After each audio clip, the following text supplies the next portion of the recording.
parmi les personnes qui font que ces rassemblements sont intéressants et rassemblent de plus en plus, il y a quelqu'un qui devient une forme d'habitué des rassemblements pour la liberté, puisque c'est tout l'objet de son engagement politique depuis maintenant une quinzaine d'années. Il est gaulliste, il se bat tout simplement pour la liberté de la France. Il veut être libre. Il a été élevé en Normandie par des parents qui lui ont dit qu'il fallait aimer la France, qu'il était citoyen et qu'il avait des droits.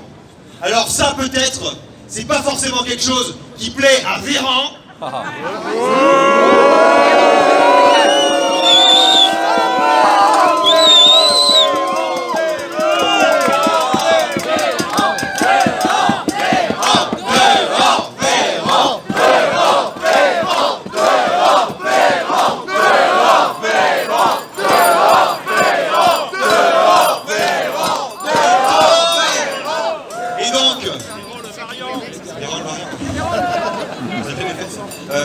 Et en tout cas, cet homme, pas Véran, mais la personne qui va parler là, en défendant la France, en défendant sa liberté, il défend tout simplement ce que nous sommes, au plus profond de nous, et ce dont ce gouvernement voudrait nous priver. Je vous prie d'applaudir, mais surtout d'écouter Pierre-Yves Rougeron, le président du Cercle Aristote.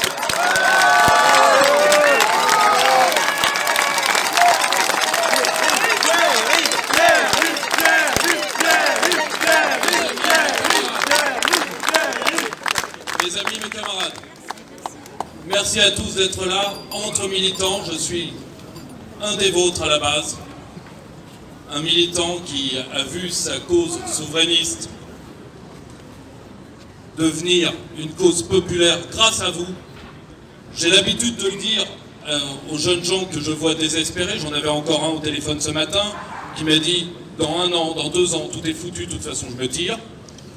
Et je lui ai dit « Tu sais, à la première conférence que j'ai fait il y a 15 ans maintenant, oui, il y avait 6 personnes. Le soir même, j'ai voulu arrêter. Premier colloque à la Sorbonne, peut-être que certains d'entre vous s'en rappellent, il y avait plus de gens dans l'estrade qu'il n'y en avait dans la salle. Et aujourd'hui, tiens, je reconnais tout au fond, oui, il y en a un de nos camarades et qui m'a fait un signe, oui, je vois lesquels c'est. Et, ok. Eh bien, en 15 ans, nous sommes devenus une marée humaine. En 15 ans, nous avons voté contre eux. Nous les avons humiliés, ils se sont vengés. Ce sera une guerre longue. Il n'y aura pas de bataille décisive et malheureusement certainement pas l'an prochain. Et je vais vous dire, ce sera ma conclusion, pourquoi. Mais entre-temps, j'aimerais vous citer quand même un fait d'espoir. La France est un pays béni des dieux. Nous avons le seul président épidémiologue. Mais si! Et d'ailleurs, je vais vous citer un troubadour, un ménestrel, monsieur Jean-Michel Blanquer, qui a dit « Mais oui, il n'y a pas grand-chose d'inaccessible à une intelligence comme celle d'Emmanuel. » Vous l'avez vu? Et oui, monsieur Blanquer, qui sera peut-être lauréat cette année du très convoité prix Manuel Valls de la brosse à reluire.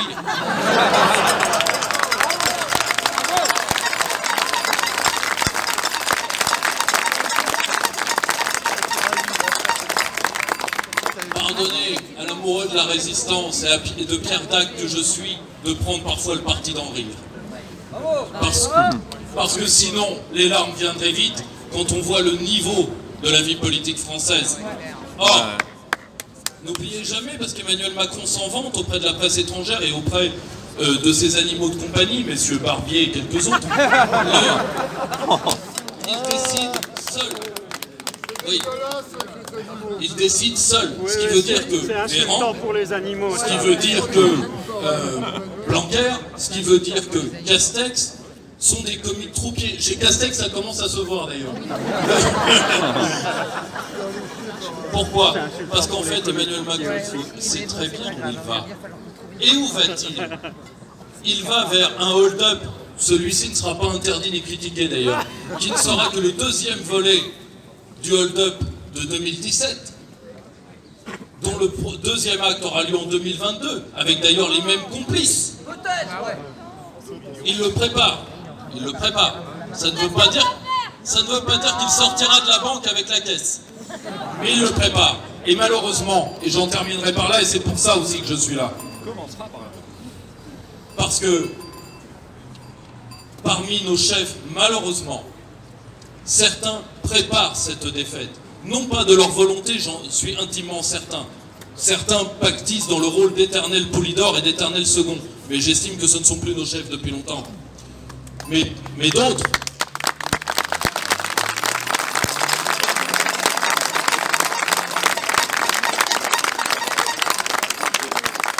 Mais d'autres, par leur divin isolement, nous préparent des lendemains qui déchantent. Alors, au-delà de tout ce qui a pu nous désunir dans le passé, et moi c'est pour ça que je suis là, pour soutenir la dynamique unitaire impulsée par Florian. Ouais.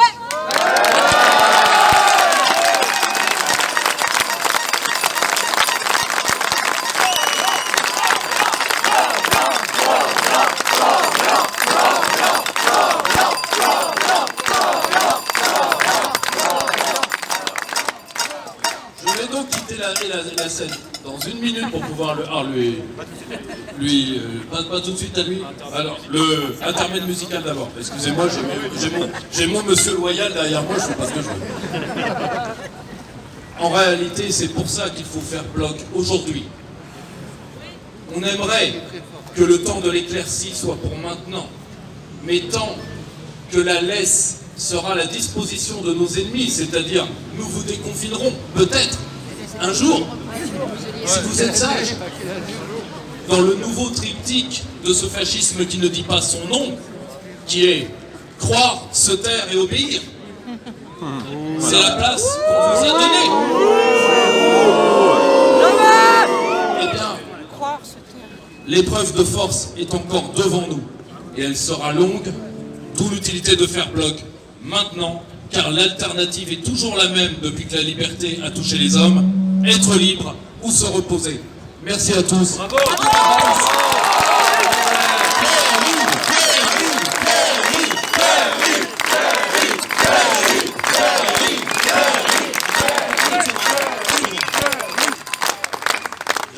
J'en tombe quasiment tellement ce banc est l'un des symboles de notre combat. Il commence à être usé après avoir subi nos pieds, subi nos fesses, mais il est aussi le symbole que notre lutte se tanne, notre lutte se patine, et tous ensemble, comme l'a dit Pierre-Yves, en faisant bloc, en constituant un corps, nous sommes de plus en plus puissants pour s'opposer à toutes leurs mesures, non pas seulement de restriction de liberté, mais également de destruction de liberté. Nous ne voudrons pas ça.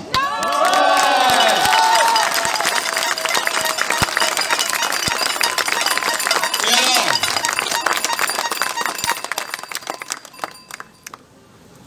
vous savez pas ce qu'il veut dire, hein. Nous vous demandons également de respecter les gestes barrières, de mettre les masques, etc. Puisque ça serait bête de prendre une amende inutile. Et maintenant, l'intermède musical, applaudissez-les.